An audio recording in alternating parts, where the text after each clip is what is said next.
Good morning everyone. This is Sunny Kumar Gupta. Today I have discussed about mirror.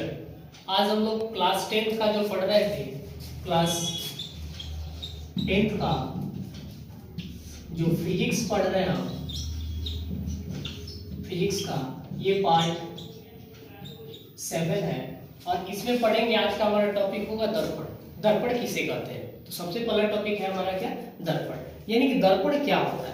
देखिए, दर्पण का मतलब हो गया कि वह चिकनी या चमकीली सतह जिस पे अगर प्रकाश की किरणें आती है तो वो आसानी से परावर्तित हो जाती है, प्लस नियमित रूप से परावर्तित होता है। मतलब वह चिकनी सतह जिस पे प्रकाश की किरणें जो पड़ती है वो आसानी से परावर्तित होता है, प्लस नियम के साथ नियमित रूप से परावर्तित होता है। ठीक है, तो उसको, उस स्पेस को, उस दर्पण को, उस मिरर को हम लोग क्या कहते हैं? दर्पण कहते हैं। ठीक है, अगला टॉपिक इसमें मिलेगा। मिरर जो होता है दर्पण, ये कितने प्रकार से होते हैं? तो दर्पण मुख्यतः 3 प्रकार से होते हैं।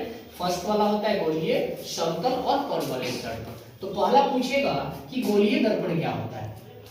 जब गोलीय दर्पण पूछता है यानी कि ऐसा दर्पण जिसका परावर्तक सतह जो होता है ना गोलीय होता है, यानी कि वैसा परावर्तक सतह जिसका दर्पण जो होता है क्या होता है? गोलीय होता है। ठीक है, तो उसको हम लोग कहते हैं गोलीय दर्पण। अब बात रहा कि गोलीय दर्पण जो होता है, तो गोलीय दर्पण के 2 प्रकार होते हैं।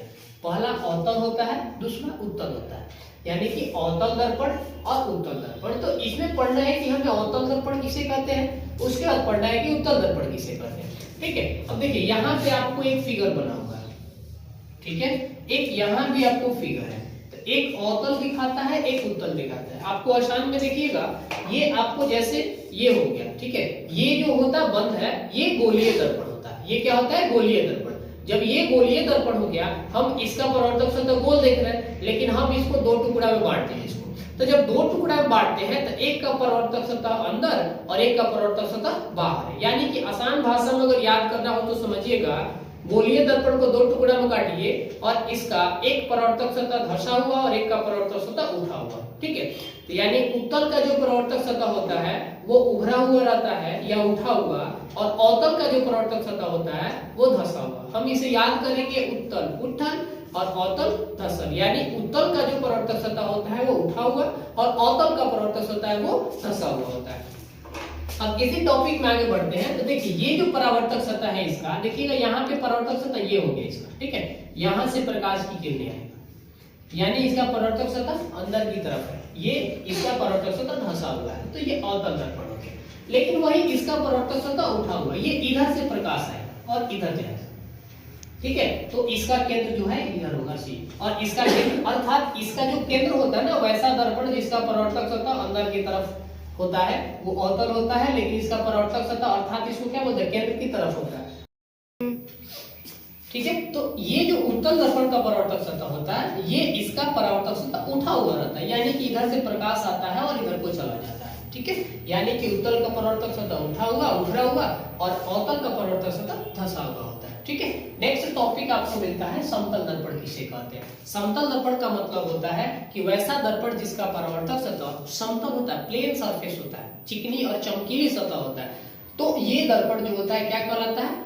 समतल दर्पण कहलाता है। नेक्स्ट आता है इसका टॉपिक परवलयिक दर्पण। तो ये परवलयिक दर्पण क्या होता है? देखिए, परवलयिक दर्पण के बारे में कुछ खास नहीं होता है, बस इसे यही पूछा जाता है कि आखिर में परवलयिक दर्पण किसे कहते हैं। तो वैसा दर्पण जिसका परावर्तक सतह की न गोलाकार होता है और न समतल होता है, मतलब हल्का गोलाकार होता है, थोड़ा सा गोलाकार होता है। यानी जैसे हम लोग बोलते हैं ना ओवल शेप, अंडा का शेप होता है, उसी प्रकार से ये होता है, और इसका परावर्तक सतह इस प्रकार होता है। तो इसको हम लोग बोलते हैं परवलयिक दर्पण। ठीक है, यानी इसी क्वेश्चन में आपसे पूछता है कि दर्पण क्या है तथा यह कितने प्रकार से होते हैं। कहने का मतलब कि दर्पण का मतलब क्या होता है? दर्पण यानी वह चिकनी और चमकीली सतह जिसपे नियमित जिसका जो परावर्तक सतह जो होता है वो नियमित रूप से परावर्तन होता है, वो दर्पण हो जाता है। इसके 3 प्रकार होते हैं। 3 प्रकार में गोलीय दर्पण, समतल दर्पण और परवलयिक दर्पण। इन तीनों का डेफिनेशन आता है आपको।